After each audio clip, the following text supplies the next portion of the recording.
using this extremely loaded term is not applying it to things that don't meet the very clear internationally recognized criteria around genocide.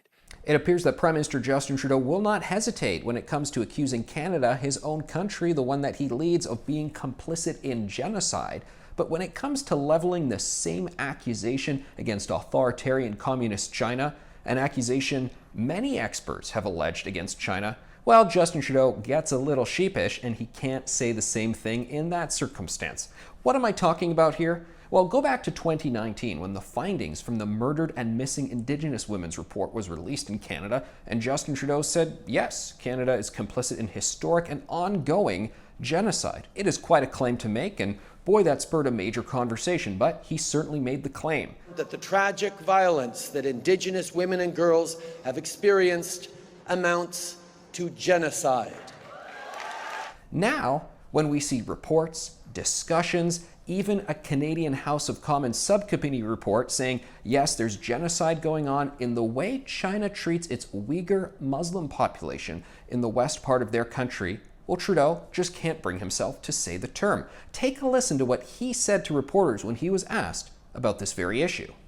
But when it comes to the application of the very specific word genocide, we simply need to ensure that all the I's are dotted and the T's are crossed in the processes before a determination like that is made. We recognize that there are different organizations and even countries that have made that declaration, and the international community and Canada are leaning in carefully to make sure that we can make the right declaration moving forward.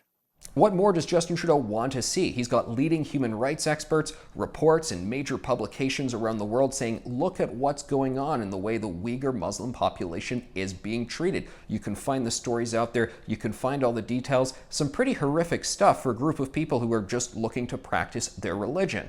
And yet Justin Trudeau cannot bring himself to make the very same declaration he made against his own country. Why is this? Why continually does Prime Minister Justin Trudeau really refuse to criticize China despite the fact that so many people around the world, so many of our allies, people here in Canada are getting increasingly frustrated with that government and want to see it called out?